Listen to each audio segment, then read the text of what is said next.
What's up and welcome back to the channel. Today we have the long-awaited performance review of the Nike Sabrina 1.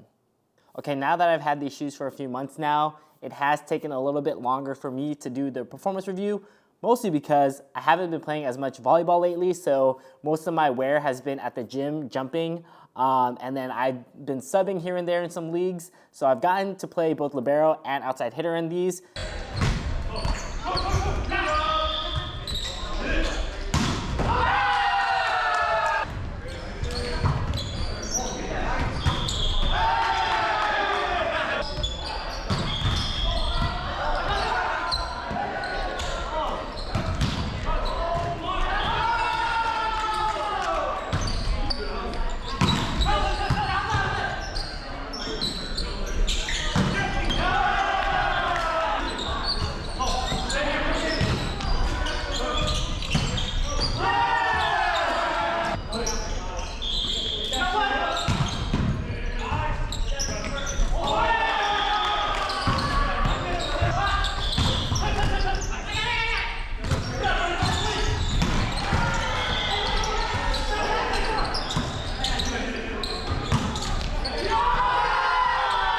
As well as a lot of jump sessions trying to, finally dunk a basketball. So that's kind of some background behind most of my time in these shoes, and pretty much all of my time has been on hardwood, so not much time on sport court. What's a little bit surprising to me is that this is actually my favorite first signature model that I've ever played in, so that's better than the Curry ones, the PG ones, the Why Not 0.1s, and even the Player ones, the first one.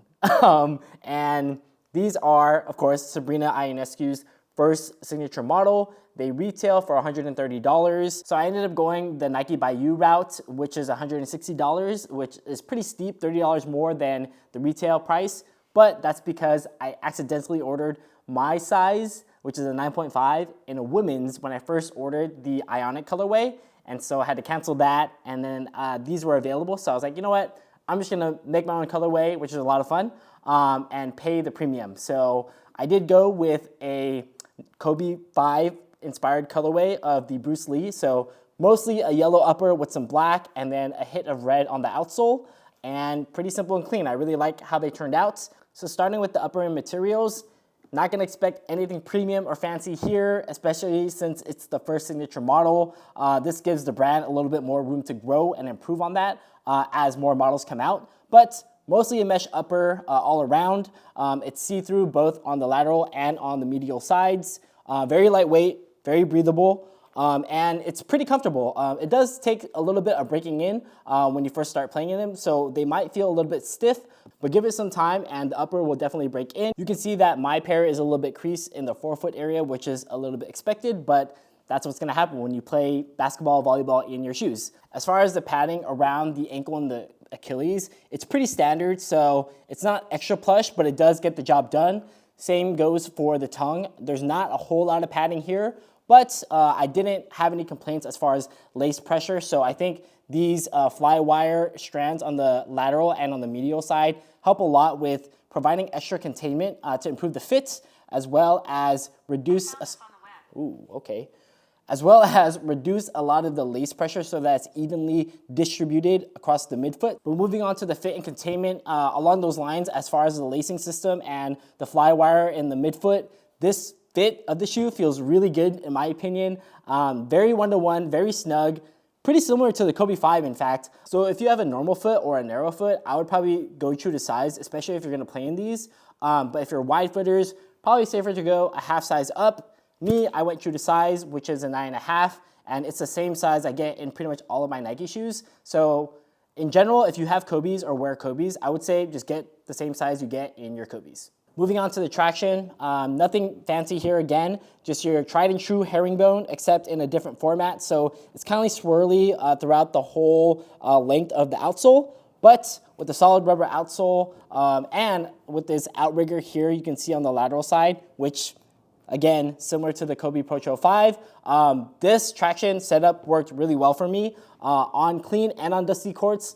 Like most shoes, you're still gonna have to wipe every now and then if you have dusty courts, but on clean courts, these did great. On dusty courts, you will have to wipe, but I was very happy with the traction setup. that the Sabrina ones have. So onto the cushioning of the shoe. The Sabrina ones have a pretty minimal cushion setup, so it has full-length React in the midsole, as well as a very small Zoom Air unit in the forefoot, which, to be honest, you can't really feel all that much. So if you were to tell me that the shoe didn't have Zoom Air in it, I would probably believe you. And many of you already know that I really like Zoom Air, especially in the forefoot. But just because you don't feel it that much in the shoe doesn't mean it's a bad cushion setup. Again, more on the court feel side because I think the React foam is also not that thick. So as far as position wise, I think this is better suited for DSs, liberos, and even setters.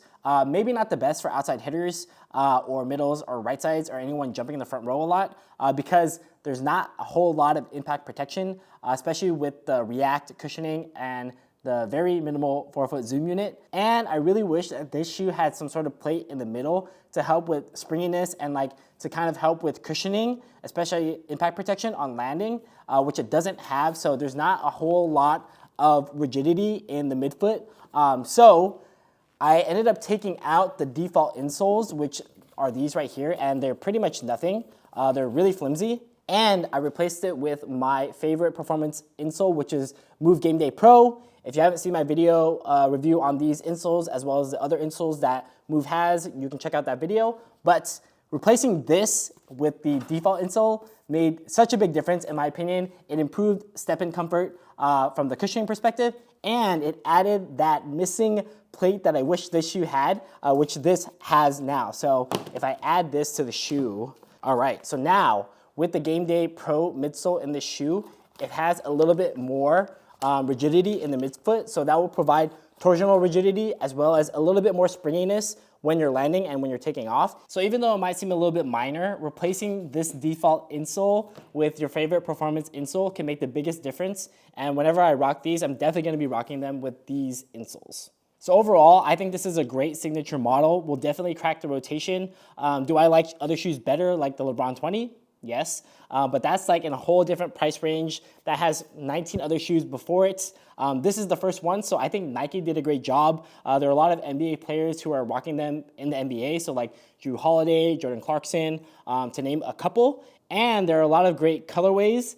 You can make your own. And I recently checked Nike today, and some of them are already on sale for like $97.97, which is a great price for this shoe. So don't sleep on these. I think the line will get better and better. I'm excited to see where it goes. But overall, I'm very happy with my purchase and the performance of these shoes. If you have any questions, let me know. And if you like this video, don't forget to subscribe so you don't miss any future uploads. But other than that, thanks for watching and happy holidays. Peace.